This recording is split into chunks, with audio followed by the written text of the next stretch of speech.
Now that you've found UBN Radio and discovered our quality talk shows, it's time to spread the word to friends, family, and the universe. 24 hours of music and talk radio without limits. That's why people keep coming back for more. That's ubnradio.com. In the future, talk radio will actually educate, inspire, and make you think. The future is now. Topics and music that affect your life from Universal Broadcasting Network. Tune in at ubnradio.com. Jump off that exhausting hamster wheel and into balanced living with Dr. Marissa.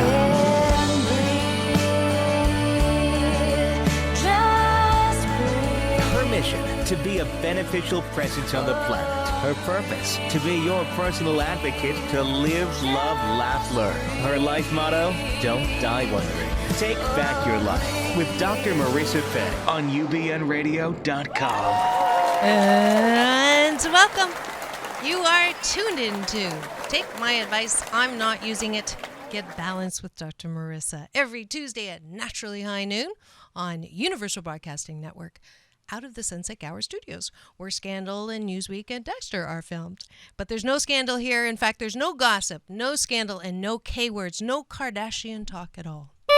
Instead, this is a show about hope and happiness, where we find out what is right with the world. So I'm not going to talk about the headlines, all the worst possible things that can happen to human beings, the rapes, the wars, the murders. Instead, I want to focus on what's right with the world and what is right with you.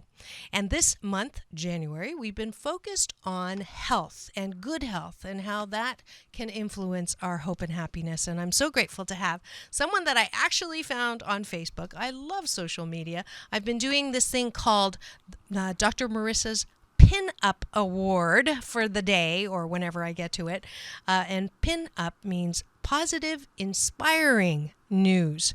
And so it flashed by from my Facebook friend Sandra Zillis, and there was this video, and it said, young man beats colon cancer with vegan diet. And I went, oh, and I was in Toronto where I was over the holidays, my hometown. And I said to my vegan daughter, she's 17, I said, oh, look, Chloe, someone who supports your veganism. And so we watched it, and I was very impressed. And so I Facebook messaged him, and next thing you know, he's on the air with me. So without further ado, we have from Memphis, Tennessee, Skyping in today, Chris Wark. Welcome, Chris. Hello. How are you? Thanks for having me.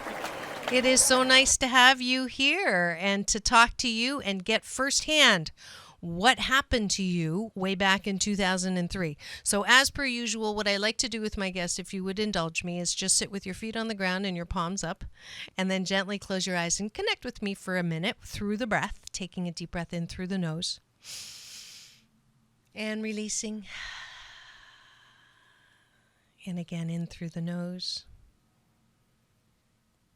And connecting with you through chi, eternal energy. And one last breath in, opening my heart to your experience. And releasing and opening your eyes. And we're back. So take me back, Chris, to 2003. And what was going on in your body that you went to the doctor? Yeah, I was having pain. That's what was going on. Pain where? Yeah, abdominal pain. Okay. And, I thought it was an ulcer, and I put it off. I'd never had an ulcer before, and I'd never really been to the hospital before. Mm-hmm. Never had any major health problems. But I... How old were you? I was 26. Okay. And you were working, going to school? I was working, yeah. I'd been out of school. I was working as a real estate investor, and been married a couple of years. Okay. Really just about a year when I started having this pain. So, Okay. but I put it off, and I thought, hopefully it'll get better. Mm-hmm. My body had always healed in the past. Anytime I'd hurt myself, it healed. So I was operating on an assumption that my body would heal. Okay. And, so you let it go for how long? And so probably, I'm still fuzzy on this, but it was somewhere like maybe 6 to 9 months. Okay. That I had this sort of nagging problem, and the pain would come and go. It wasn't a constant thing. Okay. And usually I would feel it in the afternoon, sort of as after lunch, I would have some pain, and then I would have some pain after dinner, Mm-hmm. usually within a couple hours after dinner. So it gradually got worse and worse, and then by the fall, I finally was like, okay, I've got to go see a doctor. Yeah. So they thought I had an ulcer, gave me some ulcer okay. medication, didn't help, and eventually I ended up getting a colonoscopy. I was referred to a gastroenterologist. Okay. They did a colonoscopy, and they found this golf ball-sized tumor Wow. in my large intestine. Mm. And Any that was a history of surprise. this? Any history of this in your family? No, there was Okay. I had no family history. Okay. And so the next day he called me and said, well, we sent it to the lab. You have colon cancer. I'm going to have a surgeon call you. We've got to get this out of your body as soon as possible before it spreads and kills you. Okay. And your So- reaction was? Yeah. So my reaction was, okay. You know, I mean, like any cancer patient, you know, when you get a diagnosis like that, everything is basically a whirlwind. Yes. And the way the conventional cancer industry works is they want to get you on the conveyor belt as quickly as possible. And you know, not to fault them too much here, but they're doing the best they can. Right, They think and this they is what has believe to that. happen. Right. They Yeah. believe that this is the only way to Right. treat cancer. Correct. Okay. Because you do say industry, and I absolutely agree with you. But I want to make sure too that we're balancing out. It's not what I love about your approach and what you say and what you've said on your website and your video is that, you know, you don't have to freak out. You don't have Right. to, you know, get on that conveyor belt right away. But there's so many forces because of the industry, which they are actually doing what they think is best. You're right. You know, they're doing the best that they can. But that initial rush and your words of wisdom around don't freak out, I love. And I wanted to make sure that we nailed that first point Yeah. for listeners. Thank you. Thank Yes. you. And I'll come back to that too, because I learned that later. Right. But so like I was a very typical cancer patient. They rushed Yes. me into surgery. I didn't have any time to think about my life or my health or why I had cancer or what I could change, what I could do different. Had surgery I was diagnosed in December, had surgery about a week and a half later. So I was diagnosed, actually, I think it was December 22nd. And then I had surgery on the 30th. That was your Christmas present. Yeah, that was it. And they wanted me to have surgery the next day, you know, and I was like, I don't want to be in the hospital on Christmas. So Okay. we delayed it a week. Okay. So anyway, they took out a third of my large intestine. They took out the tumor.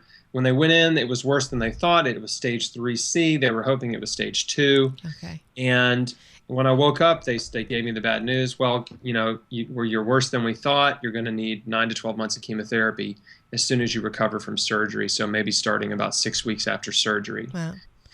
So at that point, it was like, oh boy, you Yeah. know, I hadn't even considered chemotherapy, and because they told me I probably wouldn't need it, and now I'm thinking about it. Now I'm Right. thinking, Right. wow, you know, And just because I'm not familiar, and I don't know how many listeners are familiar with cancer, what's the difference? Why do they say stage 1, and it's stage 4 is the worst, right? So you had stage 3, which is pretty bad. yeah. So in terms of colon cancer, stage 1 would be a small tumor. Okay. That's on one side of the colon wall. Stage 2 means it's broken through to the other side of the wall of your large intestine. Okay. So it's bigger. It's, you know, More. basically it's bigger. Okay. Stage 3 means it has metastasized to your lymph nodes. That's bad. Yeah, that's bad. That means it's spreading. And stage 4 means it is metastasized to other organs. Okay. So there may be spots in your liver, your lungs, your bones, or whatever. So I wasn't stage 4. I was stage 3C, which is just right before 4. So it was on its way to my liver. Okay. That's basically what they told me. So Okay. there were a couple things that happened in the hospital. So initially I thought, okay, I guess I'm the cancer patient. I guess I'm going to do chemo. You know, like, I guess this is my life now. Right. And it was pretty depressing feeling. Yes. And but a couple things happened that were serendipitous, and it started me on this. It sort of, you know, it's almost kind of like, you know, you're driving down the road and you get sideswiped, and another car kind of knocks you into the wrong lane. Right. So it was kind of like there were some things that happened that were sort of like that. So the first one was, but in a good lane, not in one that you're going to get run over in. well, initially it was just a different lane. Okay. Yeah, it's not in the one you're gonna get run over. Okay. But into a different lane. Or almost like knocking you into a lane that ends up being an interstate exit. Okay. Yes, I can So see that. I can see that. That's the best analogy. And let me just, for anyone who joined us late, you are listening to my fabulous guest, Focus on Health, Chris Wark, calling in from Memphis, Tennessee. And I found him on Facebook, and he beat cancer. And that's his site, and this is his story. And you're listening to Take My Advice. I'm Not Using It. Get Balanced with Dr. Marissa. Go back to it, Chris. I have to do this because this is radio. Hospital. So you took an exit that you weren't planning on taking. Yeah. So this is what happened. The first meal they served was a sloppy Joe. In the hospital. Okay. Our connection's bad. Did something happen on your end? No. Okay. We just had a little hiccup. Go ahead. So you had a sloppy Joe. Yeah, they served me a sloppy Joe after cutting out a third of my large intestine, and I thought, why are they serving this kind of terrible cafeteria food to sick? Right. And especially someone with cancer. That didn't make sense to me at all. Okay.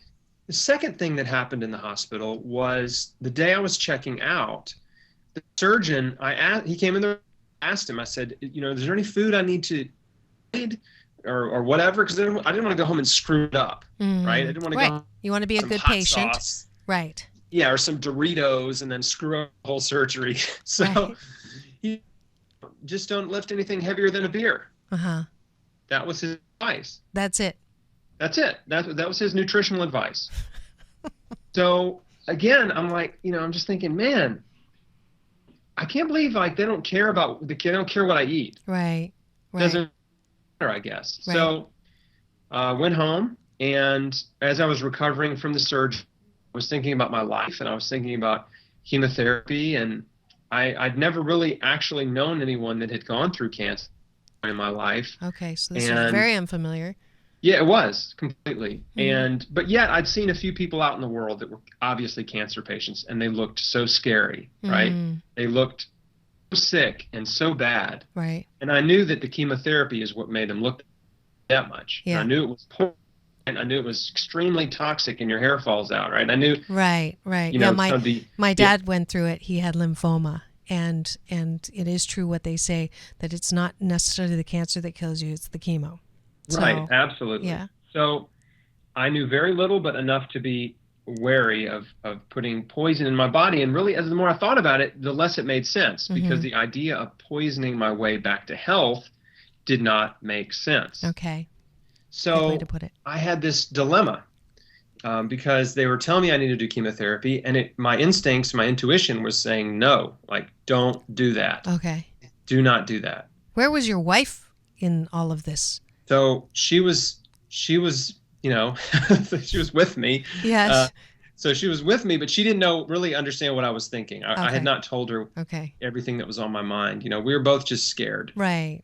And so we prayed, together about it. And, I just said, God, if there's another way besides chemotherapy, just show me. I don't know what to do.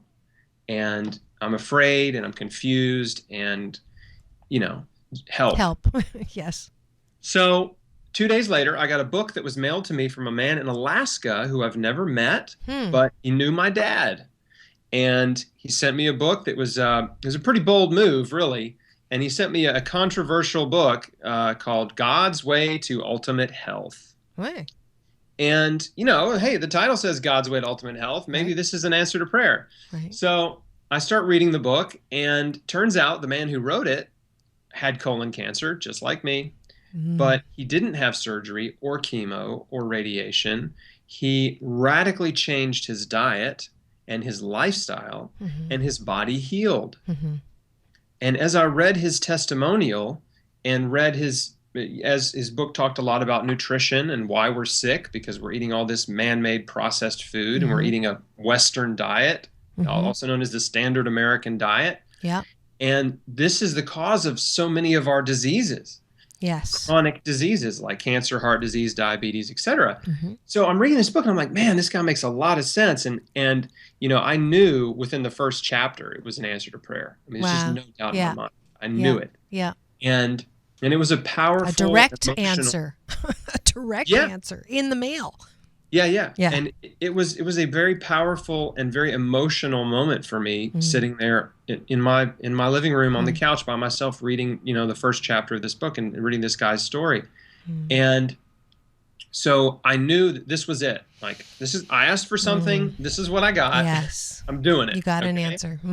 Just like that. Like, this is what I'm doing. I got it. Like, Right. loud and clear. I called my wife. I was super pumped, and I was like, oh, I got this book, and I've read it, and now I know what I'm going to do. And I'm going to do this raw food diet. I'm going to start juicing, and I'm not going to do chemo. And she's like, oh no, you're still doing chemo. Yeah. You have to do chemo. Right. Which is the normal answer, which is the loving, Doctors- normal answer. Yes.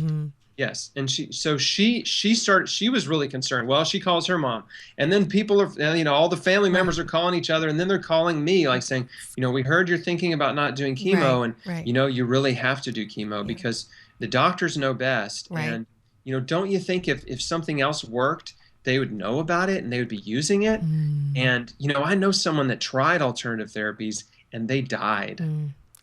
Yes, And the chemo intervention. Yes. And so I all of a sudden had this fresh injection of fear and doubt in my mind. Yeah. And so that made things even more complicated. The next day, I mean, this all happened within just a few days, right? I immediately changed my diet. I jumped right on board, bought a juicer, like, I'm doing this, right? Right. And family members are like, please, will you just talk to the oncologist? We just go hear what he has to say. Of course, my wife wanted me to as well. And they love me, right? They're just trying to help. Of course. I don't fault them for it at all. But what they didn't know is how much anxiety and stress they were producing, they were causing for me. But it's okay. I forgive them. It's fine. Right. So I agree to go meet the oncologist. We go to the clinic. The parking lot's packed. The waiting room's packed. I sit down. I'm looking around, just trying to connect with somebody. Right.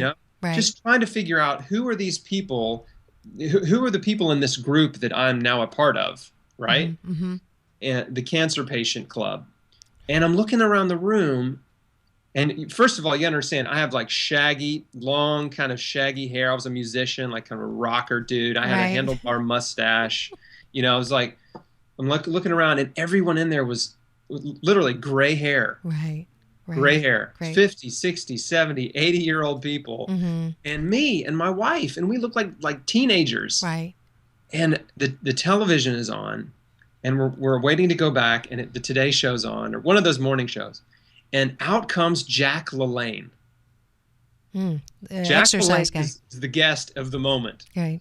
And he comes out and he starts going off about nutrition. He's saying, this is the reason we're sick, because we're eating all this processed food and fast food and junk food and too much meat and dairy. And we need to go back to eating fruits and vegetables and juicing. And I just couldn't believe that was on the television. Right. At that moment. At that very moment. Where I was sitting in the cancer clinic, That's right? it. Yep. And I turned and looked at my wife and I was like, can you believe this is on right now? Right. And she was like, yeah, it's pretty weird. So we go back and see the oncologist, and any cancer patient listening to this interview knows exactly what I'm talking about right now. But, oncologists and even a lot of doctors, they become very robotic over the years. Before they come in to see you, they're flipping through your chart real quick. Who's this guy? What's he got? Okay. Get the quick summary. Right. So then they walk in. Okay, you're Chris. Hi, Chris. I'm the doctor. You've got colon cancer. This is the treatment we recommend. You have about a 60% chance of living 5 years with this therapy. And just the standard pitch, right? Right. But that didn't inspire much confidence. Right. 60% chance of living 5 years. That's not a lot. There was no mention of cure, right?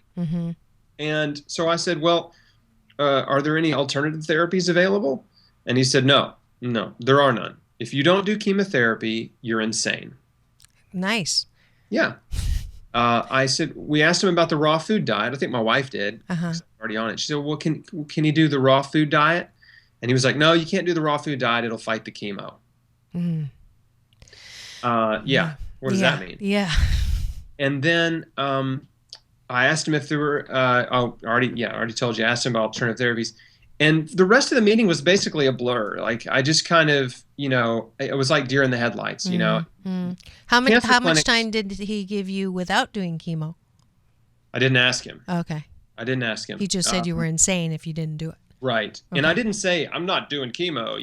We just asked some questions, but based on the questions we asked, he I'm sure understood that I was thinking about not doing chemo. Right. So, I went into that clinic full of confidence in what I was doing. Mm-hmm. And after that brief few minutes with this oncologist, I was so afraid. I mean, cancer clinics are like the fear factory. I mean, they use fear to motivate you to take immediate action. It's like, if you don't do what I say, you're going to die. Right.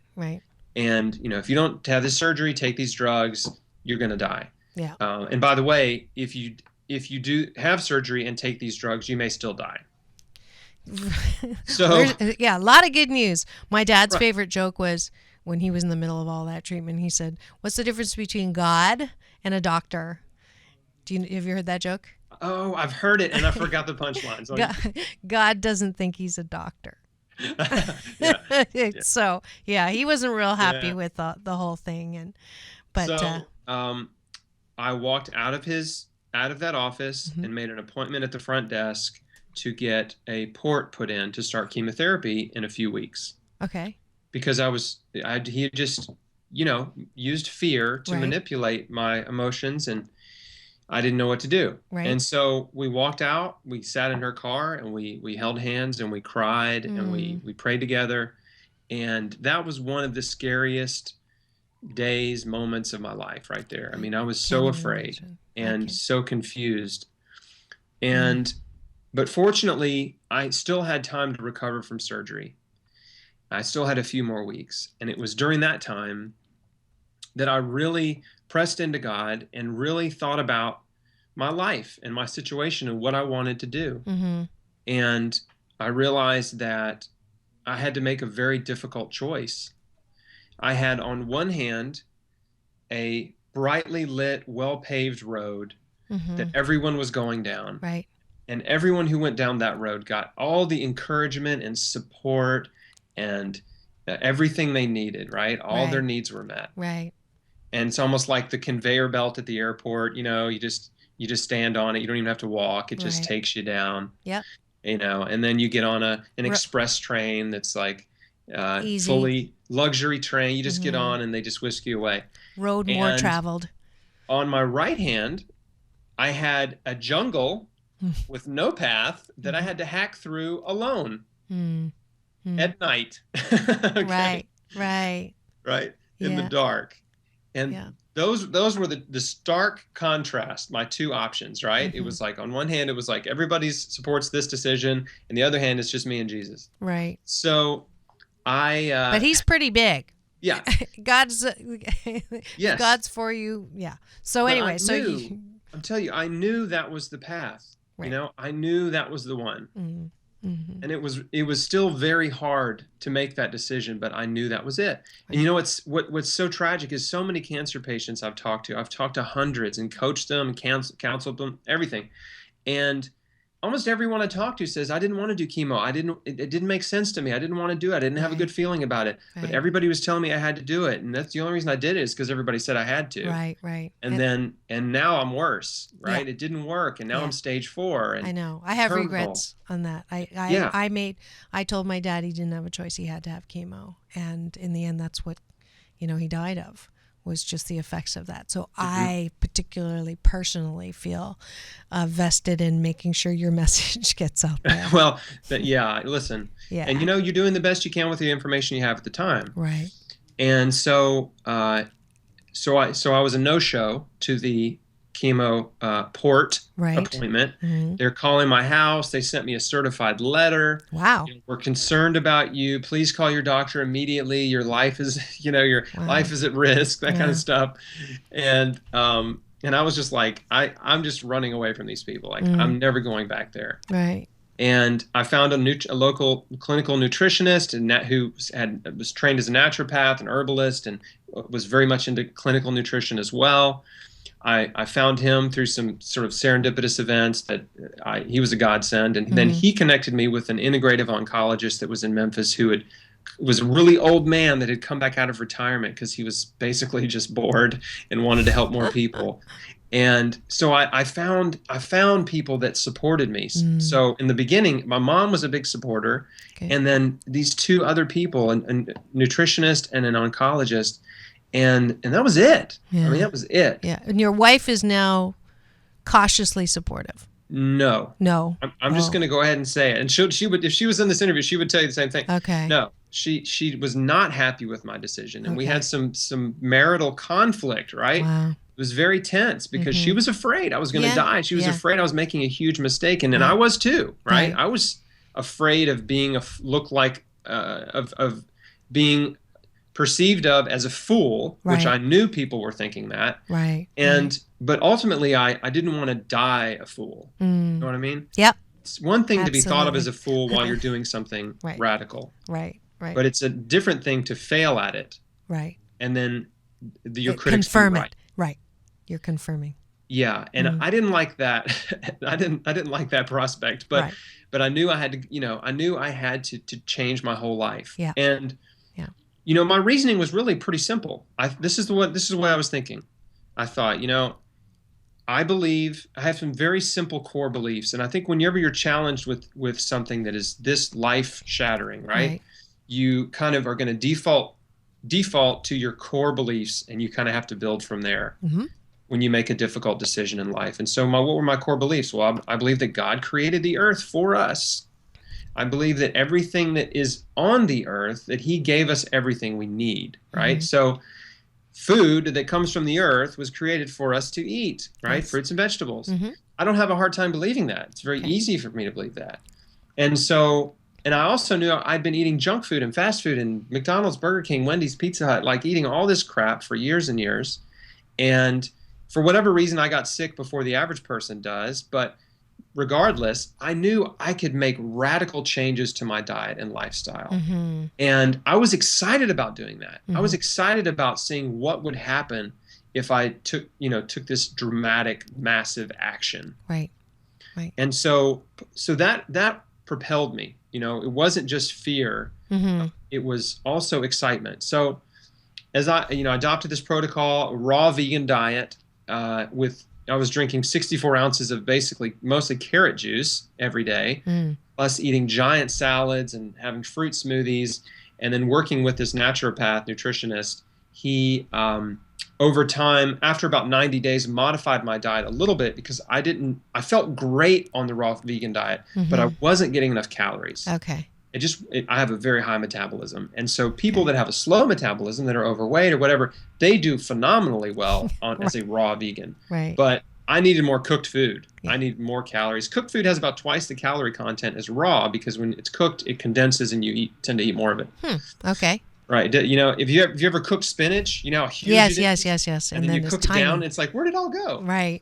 So anyway, he added cooked food back to my diet. So I went from being 100% raw to about 80-20, 80% raw. And no meat, right? No, he actually had me start eating meat again. Okay. But the first part, it was no meat at all, right? The first 90 days was no meat. Just pure vegan. He said, I want you to eat some wild-caught salmon and maybe some organic lamb once or twice a week. And so I was like, at that point, I wasn't vegan to save animals, right? I was vegan to save that was one of my questions. Myself. Right. No PETA here. Yeah, this was selfish Chris decision. Okay. I just want to be very clear. I didn't do it for animals. I was like, I'm trying to live. And I trusted this man. And when he said you need to eat a little more cooked food, a little bit of animal food, just a little bit more protein, I was like, okay, I'll do whatever. Right. And this is how long into? A couple months or? 3 months in. 3 months. Okay. So yeah, you want me to go eat cow patties? I will do it. Okay. Right. So I changed my diet a little bit. Again, 80% raw, 20% cooked, with a few servings of animal protein per week. And then that's what I maintained. That was the plan. And I took a lot of supplements. I had vitamin C IVs done.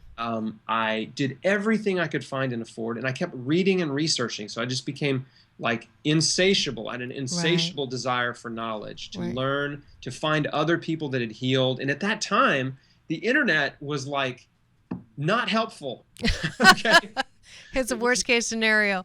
And with no, that, it wasn't. I mean, look, this was 2004. There was no YouTube. There was no social media. Right. And whatever little websites that existed about alternative therapies, they were very sketchy and homemade, thrown together, and kind of like, I don't know. I mean, they just didn't inspire a whole lot of confidence either. But I found a few people that were huge. Like Dr. Lorraine Day was a huge influence and encouragement to me. Her story about healing breast cancer. She's an MD.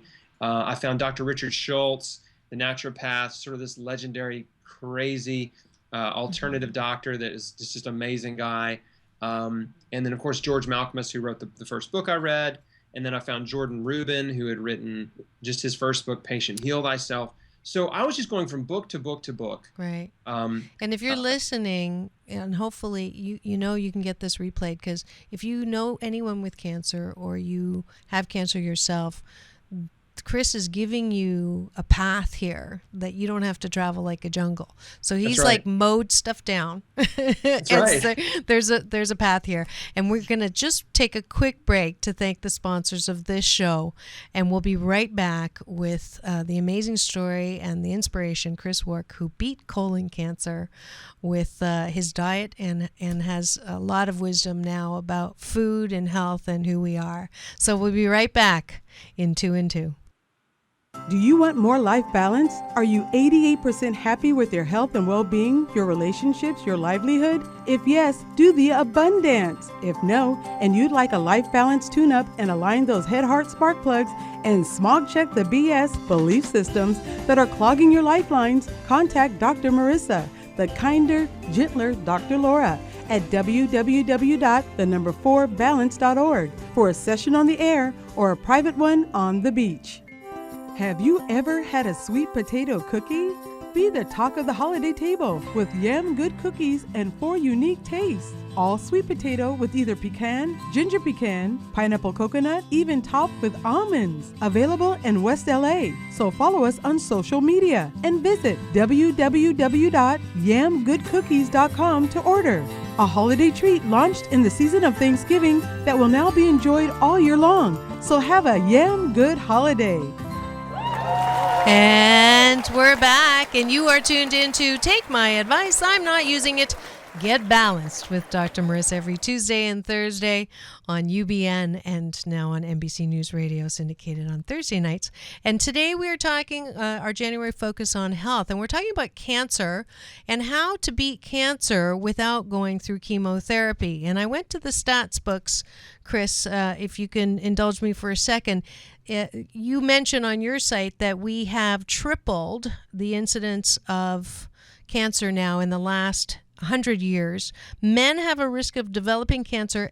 1 in 4 have a risk of dying from it. 1 in 2 have a risk of developing it, and 1 in 4 have a risk from dying from it. For women, it's 1 in 3 for getting it and 1 in 5 for dying. So men are slightly in a worse case than women are, but nevertheless, I mean, the incidence of cancer is on the rise. And I had a guest here early on in my radio career, Fran Drescher, who you may remember from The Nanny. Sure. And she also went through cancer and has developed this amazing site called trashcancer.com. And so there are resources, and you were listing some things to go through. This whole idea, and I want you to sum up what you have, your most recent video. I just love the way that you've identified 4 areas that we have to change if we want to be healthy, because I agree with you wholeheartedly that there's no accident that there's more cancer, because we are our habits in this generation alone. There's more people on antidepressants, there's more people on all these maladies disease come from the way we're living, and we live a much different life than we used to. So that's your segue. Yeah. Well, Give thank me you, 'cause those four this is things. what I love to talk about too. Yes. I've told my story a million times. And of course, anybody that wants to know more, they can find me at chrisbeatcancer.com. But Yes. so, it's really important to understand why we have cancer. Why are cancer rates exploding? Why is it they've tripled since 1900? And why they're still going up and up and up, and cancer is about to overtake heart disease as the number one killer of Americans. Currently, cancer is killing 580,000 Americans a year. Okay? That's a lot. That's just Americans. Yeah. Yeah. So, but here's what people don't know. They don't know, most of them, or have never thought about the fact that there are other countries in the world. Number one. Yeah, we're a little centric. Yeah. What do you call someone who speaks 3 languages? Trilingual, 2 languages, bilingual, 1 language, American. Yeah. So, and these other countries in the world have much different cancer rates than us, and it depends on whether or not they've been westernized. So, United States, Canada, the United Kingdom, most of Europe, Australia, all of these first world countries, industrialized, westernized countries, have cancer rates that are pretty equal. But if you look at third world countries like India, Africa, China, in South America, they have very, very different cancer rates. They're much lower. And interesting. There is a reason. Yes. It's not genetic. They don't have better genetics than us. America's the melting pot. We have every race here. Okay. Right. So an easy example is in Japan, the breast cancer rate for Japanese women is about 6 times lower than it is for American women. Except for Japanese women that live in America. Their cancer rates are the same as American women. Interesting. Okay. So what are we doing here that they're not doing there? What's different? And there's 4 key differences. Okay. Yep. The first one is diet.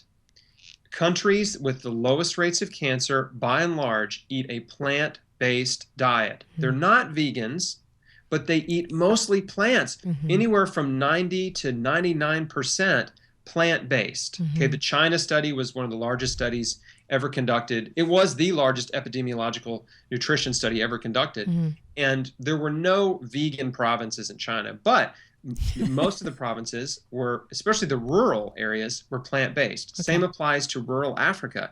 Well, so what are they eating? They're eating lots of starches. They're eating the food that it's been popular to say these are the worst foods to eat, and actually the healthiest countries eat them. What am I talking about? I'm talking about potatoes, okay? Yams, sweet potatoes, white potatoes, rice, plantains, bananas, corn, beans, and yes, the one food group everyone is terrified of at the moment, and that would be grains. Okay? Yeah. These are the staple foods of the healthiest people on earth. Now, again, do they eat meat? Yes, but typically in the poorer regions where they have the longest lifespans and the lowest incidence of cancer, heart disease, and diabetes, and all the Western diseases, right? They're called Western diseases because Western nations have them in abundance. They are eating very little meat and dairy because these are precious commodities. Right. It's if not you easy. imagine what it's like to live in an African village in a remote part of, let's just say, Niger, right? You're not going to have a grocery store or a supermarket. There's no big factory farms. No butchers. There's nowhere to buy food. Most of the food they eat is either they've grown it or they've traded for it. Right. And if you owned, let's say, if you owned 20 or 30 chickens that you were raising, you're not going to kill a chicken for dinner every night because in about a month you're going to be out of chicken. Right. You know what I mean? And if you have some cows, you're not going to kill a cow and try to eat it once a week. You're going to run out of cows. So we have a lot to learn from these quote unquote third world countries and change our diet to more plant-based. And my 17-year-old would be so thrilled. Well, she is. She's going to be listening to this because she's a big believer in, and she doesn't call it a diet. She calls it a change in lifestyle. It is a lifestyle. So vegan, little bit of meat, but mostly plant-based. So that's number one. The good news is vegans can be a very prickly bunch, okay? Yes, They I can be live very with prickly. one. The one little problem I have with some vegans is they have this all or nothing mentality. Either you're 100% vegan or you're like a horrible person or whatever. Right, right. But the truth is, when you study the healthiest populations on Earth, they do eat a plant-based diet. They eat very little meat and dairy, but they're not vegan. Right. And so I don't believe you have to be 100% vegan to My have optimal health. My other daughter will be very happy to hear that. Yeah. She's But anti. I do believe you need to eat mostly plants. So what does that look like practically? Practically, a diet that's 98, 99% plant-based, that means you might eat meat once a week. Okay. Maybe twice some weeks. What's your typical day? What do you eat? Like, what do you eat for breakfast? So for breakfast, I'll eat a huge bowl of oatmeal. Okay. And I'll put hemp seed, flax seed, chia seed, almond butter, cinnamon, and then some type of dried fruit, typically raisins, or sometimes we're able to buy like a mixed bag of dried fruit with dried blueberries, cranberries, and raisins and stuff like that. Sounds delicious. And it sounds like your wife. Do you have kids? I have a wife. I have 2 daughters who are 10 and 6. Do they eat with you? They do. They eat. Yes. Okay. Essentially, yes. All I mean, they're not as my kids are not as like health nerdy as I am because they're kids. Right, and right. If they were allowed to eat candy all day, every day, believe me, they would. Okay. Okay. Got it. Okay. What do you have for lunch? Yeah. I wish I could brag on them and say that they only want to eat vegetables all day, but it's not true. Right. Lunch for me is a giant smoothie. So I just finished my lunch, and because I'm 2 hours ahead of you. Right. And that was about 4 cups of frozen berries, a banana, 6 dates, 24 ounces of water, 2 huge handfuls of spinach, a handful of almonds, a handful of walnuts, 6 tablespoons of hemp seed, and I think that's all I threw in there today. But it's a huge Vitamix full, right? It's like 50 ounces of smoothie. It's giant. Sounds wonderful. And I'm one of those that, if anyone says I will never be a vegan, or I will never be a vegetarian, or I will never have shakes and smoothies, that was me. And the wisdom in understanding the shifts and the changes that we need to make for good health. I can't do what I do unless I'm in good health. So that don't ever say I will never, because it'll come back to bite you. Okay, dinner time. What do you have for dinner? My wife cooks dinner almost every night. We eat together as a family, and she'll make a variety of vegetables. So we might have a salad, but then she'll have like maybe rice or quinoa. We'll have maybe black beans or garbanzo beans or black-eyed peas. We might have asparagus or Brussels sprouts, or she might cook some greens like collard greens, mustard greens. We might have kale or spinach. And so it's just your typical sort of like a plate with 3 or 4 different cooked vegetables and maybe some raw veggies like the salad situation. Great. And when did she come around? When did she come around? When did she stop fighting? Oh, well, diagnosed 11 years ago. Okay. And time changes things. So over the years, in the beginning, she was very hesitant. And, I mentioned this earlier, but it really caused strain because I was reading and learning and getting excited about nutrition. And I really wanted her to jump on board with me, because she was very reluctant to do it. What's her name? She kind of resented all of that information because she thought it was going to end up killing me. Right. Of course. But as I got better, she started up to, and so did other family members. Good. And so now we're completely on the same page, which is great. And what is her name? My wife's name? Yes. Micah. Micah, this is a love shout out from Dr. Marissa. Thank you so much for your role. It could not have been easy. So I just wanted to acknowledge you. So hopefully she'll get to see this. All right. So let's go back to the 4 things. So the one thing is we need to change our diet. The second thing is what? Okay. Second thing is lifestyle. You have to take care of your body and make good choices. One of them is exercising. Breast cancer patients who exercise a minimum of 30 minutes a day of just walking and ate 3 to 5 servings of fruits and vegetables per day had a 50% decreased risk of recurrence after 9 years. Okay. That's one of many studies on the benefits of exercise, not only with cancer, but with reversing all types of disease, promoting health in the body. So exercise is essential. Okay. The other lifestyle factors that are involved are not smoking. Hello. Number 1 cancer killer is smoking. Yep. Number 2, which goes actually back to number one, is not overeating, because obesity is the second leading cause of cancer death in America. Say that again. I want everybody to hear this. I will repeat it. Smoking is the number one cause of cancer death. Obesity is the number two cause. Yeah. Okay. Yeah. This is not Chris's like fantasy. This is from the National Cancer Institute. Yeah. And I think we've gotten to we've done that overkill on looksism and discriminating for people who are overweight, and we really should. But I'm going to put the moose on the table. We're hurting ourselves when we're obese. We're hurting ourselves. I just had to deal with that one myself, and just watching myself. 2 kids. I had a hip replaced a couple of years ago, so I have every reason to sort of, I had a lady at the gym the other day come up to me and go, "Didn't you used to be really thin?" I was like, that was nice. So but it was good. It was a wake up call, and so I'm starting also to put all of that back in, and really getting excited about it the way that you were talking about too. So anyway, sorry, that's 2. So exercise, lifestyle, 3. The other lifestyle factors are sleep. You've got to sleep. You need 6 to 8 hours of sleep, but probably closer to 8 for most people. And you need to sleep in total darkness. Right? Most people are not getting enough sleep. They're working too much. They're not resting. They're not playing. They don't have any playtime. It's all work and sleep and stress and go, right? That kind of a lifestyle, that's a Western lifestyle. They don't live that way in South America. They don't live that way in Africa. They don't live that way in China, right? Right. There's a lot more leisure time, and that's important. And taking a day of rest, which is a biblical concept, is vital to health. Wow. So, of course, I do that. And then drug use. So, again, this is lifestyle factor. Illegal drug use clearly is going to harm you, but prescription drug use is just as harmful, because prescription medications are toxic to the body. They may give you some relief from a pain or a condition temporarily, but long-term use of any prescription drug will cause all kinds of side effects and damage and new problems in your body. Yes.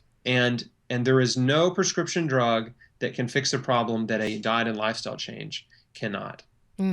Say that one again. There is no prescription drug that can fix a problem in the body that a diet and lifestyle change cannot also fix. And actually, prescription drugs don't even fix the problem. They only hide and alleviate the symptoms, right? Yes, correct. And that is correct. And they create new problems. It's like people, it's almost ridiculous, the side effects that they list on TV, because it's like it is worse than what you had, but people just take it anyways. And truth is simple, by the way. Truth is so simple. It really is simple. Lies are complicated, okay? And the truth is, there are so many diseases that can be reversed by simply adopting a plant-based diet.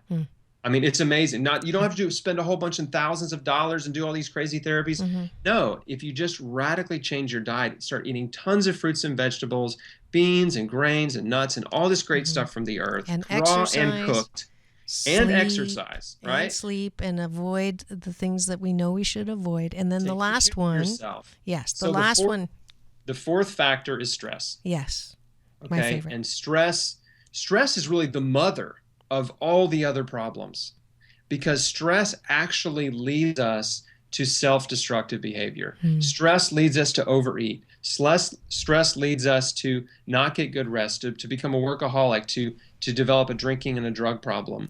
Stress leads us to make bad decisions and treat people badly, and not only abuse others, but abuse ourselves. So stress is huge. It is so huge in the Western world, because we have so many problems and responsibilities and obligations, and we're on Facebook, we're looking at all these other people and how great their lives look like they are, and we're jealous and envious of others. And so all negative emotions produce stress in your mind, and which translates to stress in your body. And guess what? Stress in your body raises your stress hormones, cortisol and adrenaline, which suppress your immune system. And every cancer patient I've ever talked to had major chronic stress in their life before they were diagnosed. Usually in the 3 to 5 period before they were diagnosed, they had some major stress. Interesting. It's often a very traumatic, stressful event. So one of my favorite examples is a girl I coached recently who had her best in a year and a half before she was diagnosed, before she found a lump. one of her best friends killed himself. Two of her family members died, and she was fired from her job. These are traumatic, stressful, what I call cancer triggers, right? That, can beat you down and suppress your immunity. And so you have to be very, very careful. I mean, sometimes you have no control. I mean, she had no control over those events, right? These are other things happening. Right. But when you don't have an anchor in your life, then you're like a ship being tossed about, by a storm. Yeah. You don't have any anchor. If you don't know your purpose in life, if you don't understand that there's a God who loves you, that wants a relationship with you, then all the events in life just kind of bounce you around, and you end up way off course. Right. Yes. And I think this is a point of, let's root this one, because I think for most people, when you think of cancer, the first question I asked you was there any history in your family? So that usually is, it's a hereditary thing. But what you're saying, and what we know, and what Fran Drescher was saying, is that we can create illness in our lives by the way we live our life. Yes. And we can create good health by the way and the choices and the decisions we make with our choice. And so this stress business, and we're running out of time, but I wanted to get that last thing that you said on the video in, because I think it is one of the most important things, and it was one of the last lines in the movie I just saw, Unbroken, which is the way forward is forgiveness. Yes, totally. and so huge. Without forgiveness, you have a lot of stress in your life. If you run your life on bitterness, and you run your life on resentment, and you run your life on hatred, you're going to make yourself sick if you're not sick already. Absolutely. I know that's, my dad, I love my dad, but I know one of the reasons why he got ill was because he never had that faith and that release with anyone around all the things that ailed him inside. Wow. He was living in an emotional hell, but he never did anything, and he didn't take care of that. And I know that led partially to his dying of lymphoma. So I think that last key, how are we living our lives? What choices are we making when it comes to our own emotional health is critical. Well, I don't doubt that one bit about your dad, because I hear that over and over and over again. I mean, when I talk to cancer patients, that's what I hear. I mean, they just are they're just in a stress nightmare. Yeah. And Yes. one of the big things that we always talk about and that I promote constantly, yes, it's forgiveness. Forgiving every person that's ever hurt you in life. Let them go, give them to God, and just literally make a decision not to hold it against them anymore. Yes, they're a terrible person. Yes, they hurt you. But bitterness, resentment, and unforgiveness literally will poison you alive. Yes. Absolutely. It's like drinking poison and expecting it to hurt someone else. Yeah, that's a good one. My version of that is, I hate you. I don't want to look at you, so I'm going to gouge out my own eye so I don't have to do it. Yeah. It's so. Yeah. Yes. Well, we're done preaching to the choir.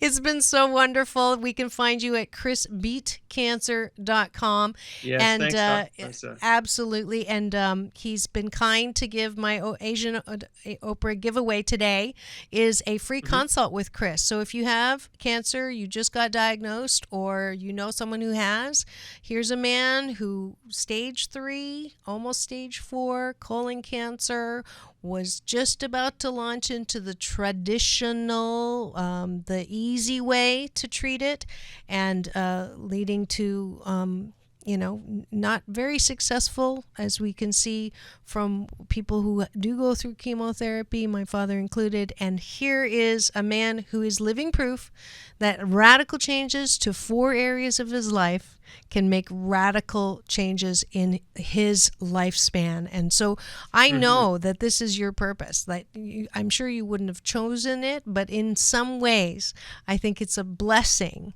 that you are doing what you do as a direct result of the situation that you were in. So thank you for your faith. I'm definitely blessed. Yes, I can hear it. Thank you. I can hear it. And that's it. Thank you. And you get your your love and applause, Chris Wark, Memphis, Tennessee, chrisbeatcancer.com. And we're almost out of time. We actually are out of time, so I'm going to try to squeeze in the balance bar at the end of each show. I did my giveaway. Today is day 13 of the 21-day fast from complaining with Dr. Marissa. And, remembering back in October the 12th, 2011, when I was doing the fast. This was a very hard day to post because of the Seal Beach salon shooting, where innocent people had lost their lives because of a custody battle, one of them being a friend of mine. And I posted that even in tragedy, we know that the light overcomes the darkness. Even when things are horrible and they look like they're hopeless, there is light. And if you go to Orange County Register and put my name in, if you want some comforting words, that's the article that I wrote way back then that still apply now. And we just send out love to anyone who has lost, but knowing that no matter what, it's going to be okay. And that is the end of today's show. Next week, we are having Angels in Waiting, another focus on health, where we get to support a group that takes medically challenged premature babies that come and need to be placed in homes. And so we're very fortunate to have that group on the air. That's next week. So to tune in on Take My Advice. I'm not using it. Get balance with Dr. Marissa Pay. That's P for positive, EI. And remember, it's all about balance. Peace in and peace out.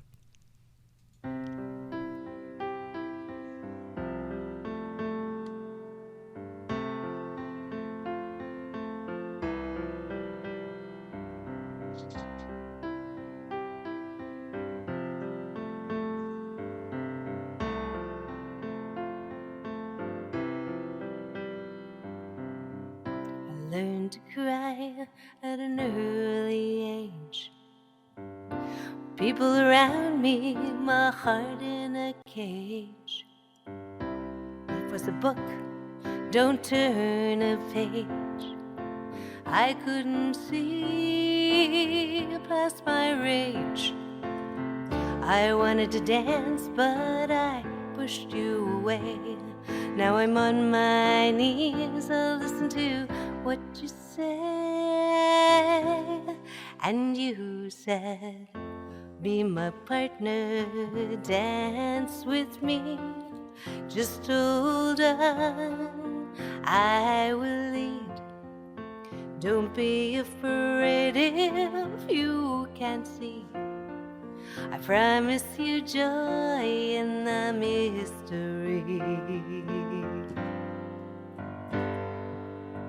I wanted to believe in magic, so I put on a masquerade.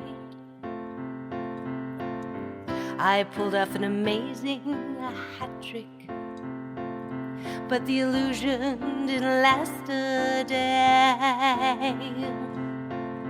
I wanted to dance, but I pushed you away.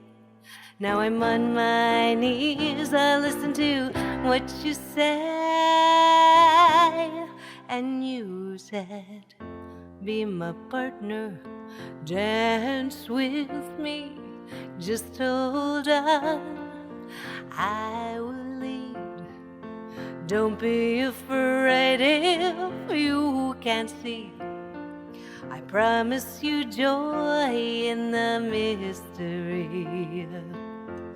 One day I climbed off my own stage and scanned the audience of my life, looking for someone to restore the music to a life I couldn't dance to. Now that you've found UBN Radio and discovered our quality talk shows, it's time to spread the word to friends, family, and the universe. 24 hours of music and talk radio without limits. That's why people keep coming back for more. That's UBNradio.com.